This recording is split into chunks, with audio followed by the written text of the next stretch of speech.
think everyone's ready to go? Everyone's eagerly awaiting. Oh wow, a lot of pressure. I should have prepared more. No. Okay, B'Shus the rabbis, thank you, Gedalia, for breakfast. This is L'Schus for Refuah Shleima before.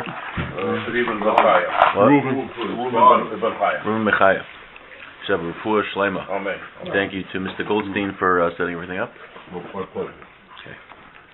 So we were talking about last week, just to do a quick review. And I don't know if we'll finish this week, but just idea is to learn many concepts about kashering things and a lot of the kosher laws and how they apply to some unique issues of Pesach.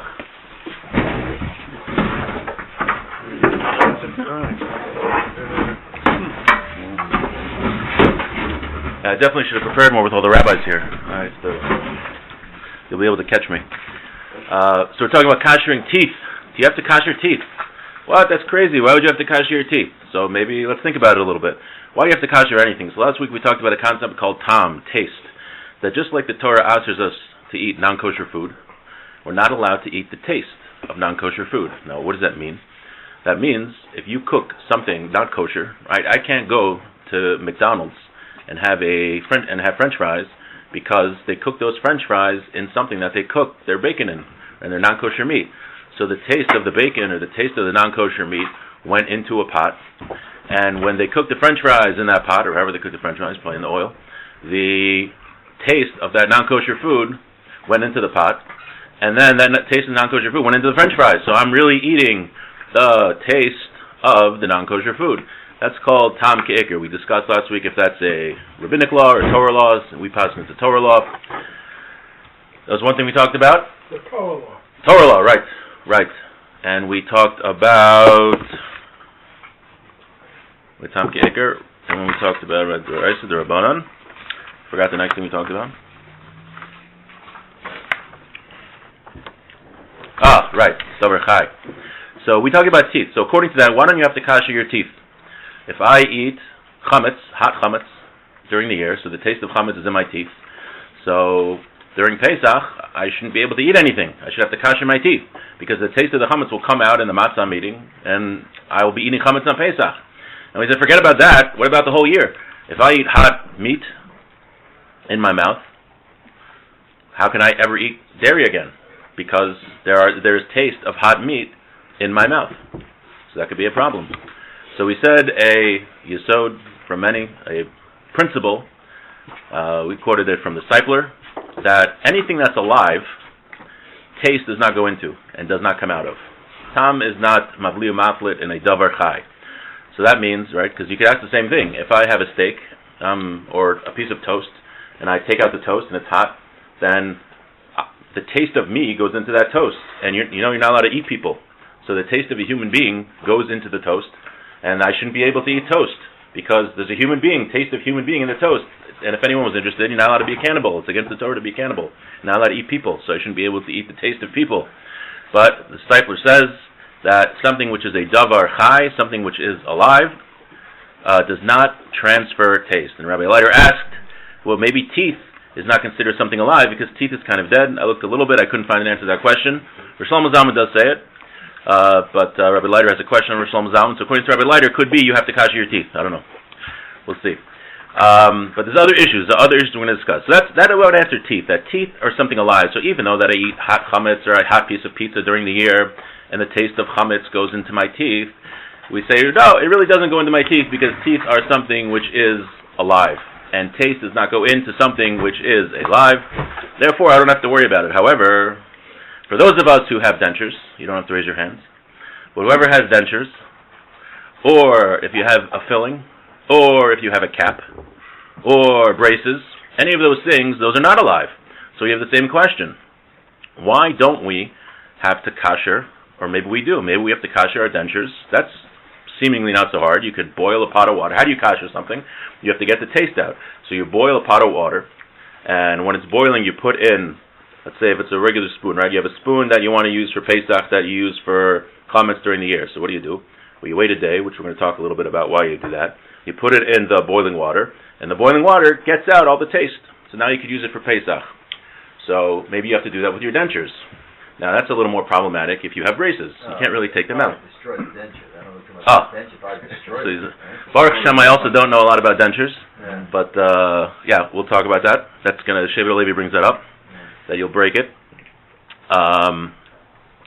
Right, and also caps in your teeth. Do you have to take boiling water and pour it in your mouth before Pesach? Like, are there any like really religious people that do that? Like, take boiling water and pour it in their teeth during Pesach? I've never heard of it. You know, my stepfather, all year he doesn't eat milchiks because he has fake teeth. He doesn't even know, really? No, he only eats flesh. Wow. I don't know, that's Pesach, obviously. I would definitely choose Fleischigs, though, actually, also. If I had to choose. So we'll see if you have to do that. It could be a very religious person. We'll see. Do you have to do that? But Rabbi Berkowitz is right. This isn't just a question of Pesach. It's a question, like we mentioned, about basar b'chalav also, meat and milk, right? You're allowed to, 6 hours later, you're allowed, if you have meat, or according to a fellow at my right, if 3 hours later you're allowed to eat milk after meat. To marry Germans. Does that work the other way? Yeah, I marry a German? no. A Dutch need to marry someone. I met one Dutch Jew my whole life. They wait an hour between meat and milk. Right. I've only met one. I assume there's more We somewhere. had a family up the block in Teaneck. Yeah. The Dutch. You're very from people, 1 hour. That's So awesome. hold on. So waiting time, is it based on where you're from, or is there's a strict halacha between milk and flesh? There's different customs that developed, but so we wait 6 hours. Based on Sorry. a certain source, it's a question how you interpret the source. So we wait 6 hours. Yeah. Maybe into the 6. Between flesh and milk. Not milk and But yeah. Well, what do you do for milk and meat? That's different. An hour? No, a lot of rabbis here. So what about when after you eat chametz, and then how long you have to wait until you can go into Pesach? So I'm saying maybe you shouldn't be able to eat on Pesach because you have the taste of chametz in your mouth. I'm saying forget that. Maybe you have to do like Rabbi Berkowitz's father-in-law, stepfather, and if you have if you ever ate a steak in your life, then you have the taste of hot meat in your braces or your caps or your fillings, and you should never be able to eat milchiks for the rest of your life. So what are you going to do? So let's talk about a few more concepts. I don't think we'll get to the end, but whenever you ask the purpose of this year also is that you should have rachmanis on the rabbi. Whenever you ask the rabbi a kashrus question and he doesn't answer you right away, you should just know there's about 17 different concepts that he's thinking about and applying them to the case and seeing how they apply. So you should never judge a rabbi if he says, I need to look this up and get back to you, because this is there's like a million factors going into any kashrus question. But what's the first thing? Let's say you were making macaroni and cheese and you stirred it using your meat spoon. Oh wait, no, that's not the case I want. 1 second. Yeah, fine. You stirred it using your meat spoon. Fine. What's the first thing the rabbi asked you? When was the last? What? I thought it was hot. Was it hot? Oh, it's on the stove. So you ever disabled stove if it's not hot? But yeah, right. If it's hot. Second question: when was the last time you used the meat spoon? That's what he's going to ask you. Did you use it within the last 24 hours? Now, why does the rabbi always ask you that? Did you use it in the last 24 hours? The reason is because with something called a kli ben yomo and a kli eda ben yomo, and no sin tal mifgam, which that means is, we said there's the taste of something goes into a vessel which you use. So, if let's say you used a meat spoon, what are we worried about? We're worried that there's meat taste in that spoon, and then when you put it in the macaroni and cheese, the meat taste came out of the spoon, went into the macaroni and cheese, and made it basar b'chalav, and you can't eat it. Very bad. Now, there's something called eina ben yomo. This is a big leniency. It's not really leniency, it's just the reality, but comes out a lot of lenient laws. That is, that the taste in a vessel is only potent, can only make something non-kosher, if it's within the day which it was used. Why is that? Because we assume that if a taste is in the metal vessel for more than a day, it doesn't taste good anymore. It's called nice and tam of gam. It's like messed up. So it doesn't have the power to make anything not kosher.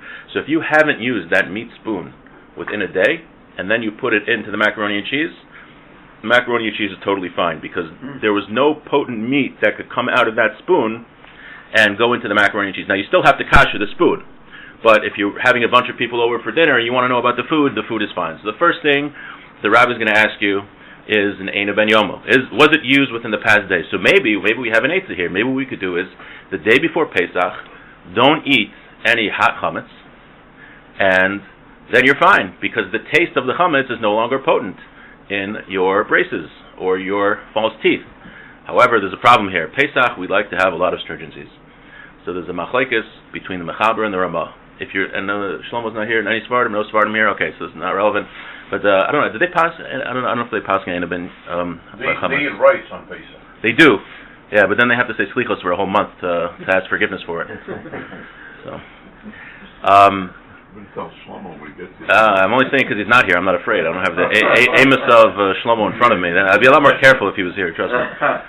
But the Ramah writes that on Pesach we do not use this leniency of an Eino Ben Yomo. Meaning, even if you use the kli, if on Pesach you ends up you use the chametz spoon, it doesn't matter if it was used within 24 hours. It could be used. It was used a year ago, maybe not a year ago, 6 months ago. And if you put it in the your matzah brai, doesn't matter if you hadn't used it within the last day, it's going to be treif. On Pesach, we are stringent for this. So that's a problem. So we can't say that this Eino Ben Yomo issue is going to help us here because it's Pesach, right? Maybe, so however, for the Basar B'Chalav thing, seemingly we did solve, if you want to have meat one day, you could have milchiks another day, like the Amar in the Gemara, who did that. But we don't do that. So there must be something more going on here. Now, so to transfer taste, that's one concept. That's Eino Ben Yomo. Now there's something called Yad Soledis. Yad Soledis means that taste usually, with a couple of exceptions, usually is only transferred when something is hot. Right? If you just put cold milk on a cold, you pour your cold milk into a meat dish, right? All you got to do is clean it off. You're fine. No taste went into the walls of the pot. It's only when something is hot. We'll see. There's going to be exceptions, but in general, when something is hot, it goes into the pot. So how hot does it have to be? So it has to be Yad Soledis. Yad Soledis. There's a big debate practically now what that is. Moshe Feinstein has the difference between, it could be from anywhere from 116 degrees Fahrenheit to 160 degrees Fahrenheit. Rav Shlomo Zalman says 113 degrees Fahrenheit. I should have looked in this for. How hot is tea? Anyone know? I have no idea. Depends if you're Tea. Russian or not. What? Depends if you're Russian or not. How hot is tea? Yeah. It's like 200 degrees, is it? It's hotter. Anything. Could be. It's. What do you mean? Tea where? No, it's in general. I just don't know. I don't even. It's temperature. water. It's whatever. Boiled water. Like in a regular. I'm saying it's not 212 yet, but is it? It's Something over. Like this is probably. It's over. T170. So you. Just know, it's very important to know that over 110, that literally skin will burn over about 110 for a certain amount of time. You can Google it. And over 110 degrees is nothing. We're 98 degrees. Right. 110 degrees, literally skin burns if you leave it for a certain amount of time. So you talk about Yad Soledis, right? The hand burns, right. The hand recoils because it's going to burn. So it makes a lot of sense what the poskim say, that it's about 113, 116 because... Right. I think I was in a mikvah over Yad Soledis recently. What, that it boils at 212 Fahrenheit. In a pot. Yeah, before Pesach. Before Pesach. Right, you don't need there's a lot of details, so you should talk to the rabbi exactly how to do that before you do it. Yeah, but that's very good. The best bet Or is to something. have separate dishes, and if you want to play it safe, you do it. Pesach and non-Pesach. Yeah, back in Europe, I think they had like 3 pots for their whole house, so they had a kasher everything. With They didn't really have patches on them. Yeah. They didn't have like center of town to go to and buy, We talk about how you deal with patches. Right. Okay, so now, how much more time? 10 minutes, 20 minutes. 20 minutes. I have to keep some cliffhanger for next week. Now, so Yad Soledis, but now there's a very machmer shita that Rosh Shlomo Zalman cites in the Pischei Tshuva, Kuf Hey Zayin, if anyone wants to look it up, that anything hotter than spit is a suffix Yad Soledis, meaning that something potentially could transfer taste, even if it's just like warmer than the spit in your mouth. That's not so hot. So that's going to be an issue here, because if you have a piece of pizza, if you have anything hot, it's going to transfer taste in your mouth. However, there's something else that could help us here. So far we're stuck, right? So our teeth are fine, but we don't know what are we going to do with our braces. What are we going to do with the caps in our teeth? What are we going to do with the fillings, the dentures? So maybe there's something else here. There's not everything that's Yad Soledis cooks. or transfers taste, let me say. Usually, the classic case that something transfers taste is there's different levels of vessels, different levels of what they're called kalim. This is relevant for Shabbos also. There's something called a kli rishon. That means a vessel that you cooked in. So the pot that's on the fire that you cooked your macaroni and cheese in, even when you take it off the fire, that's called a kli rishon. Then you pour it into something else. That's the second vessel. That would be called a kli sheni. So that would be like your coffee cup, right? The kettle that you cook in, that's called a kli rishon. When you pour it into the coffee cup, that's called a kli sheni. Now, if you would happen to take that and put it into any subsequent cup, that would be a kli shlishi. Whatever it is. So let's think how we usually. So why is that important? Something only cooks or transfers taste in a kli rishon, in the first kli. Now, there's a big debate if it does. While it doesn't cook in a kli sheni, in a second, right, the coffee cup. There's a big debate if taste transfers from a secondary cup. Meaning, let's say I have a pot of milk on the stove and I put a meat spoon in there. For sure, the taste is going to transfer from the meat spoon to the milchig pot. However, if I put a meat spoon into my coffee cup, even though it's the same temperature, there's a big debate if the taste from the meat spoon is going to go into the coffee cup. No, with milk. And that's probably one of the most common buzz of shilas. I want to mix my coffee, and instead of taking the milk spoon, I use the meat spoon. So there's a big discussion. If you can drink the coffee, and you have to kosher the spoon. For practical halacha guidance, you should ask the local Orthodox rabbi. I think the best thing is just throw out the cup.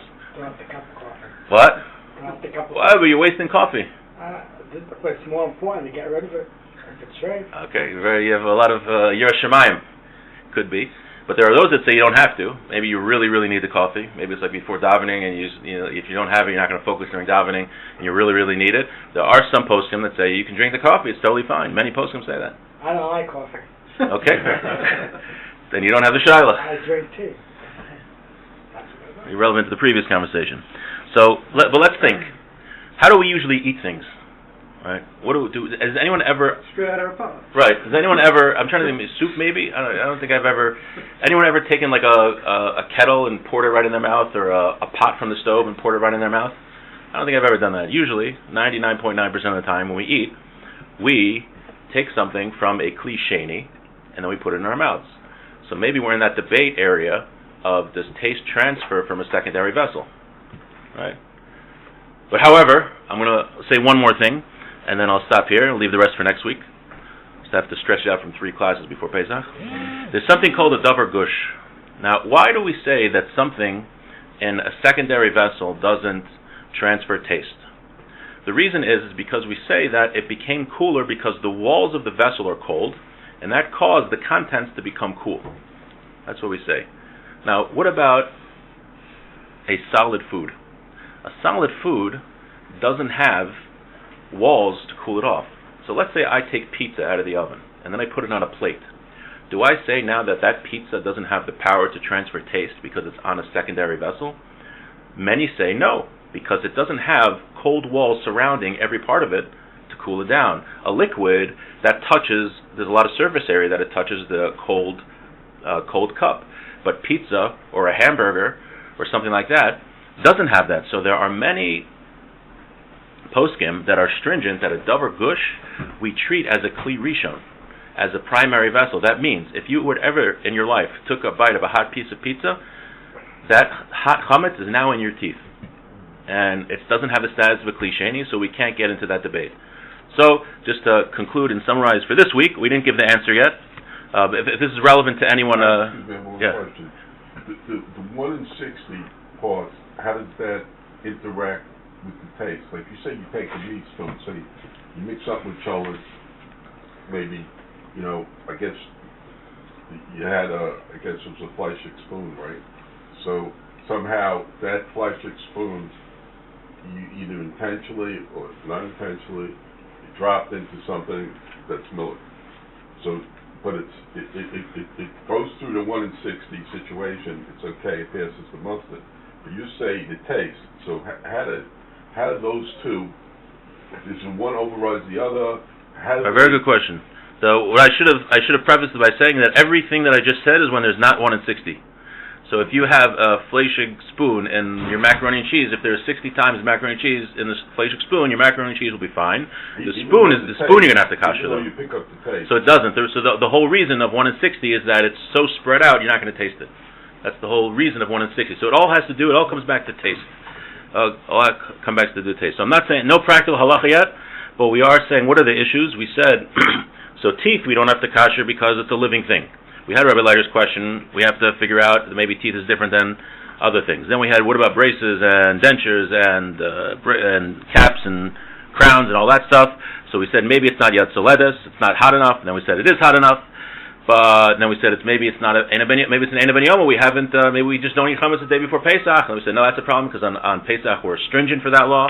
And then we said maybe it's okay because it's a klisheni, it's a secondary vessel, and taste doesn't transfer in a secondary vessel. But then we said, wait a minute, there could be a problem because if we eat hot, solid food, the rule of klisheni doesn't apply. So I'm going to leave it on a cliffhanger. If you want to know if you have to kasher your dentures, come back next week. Okay.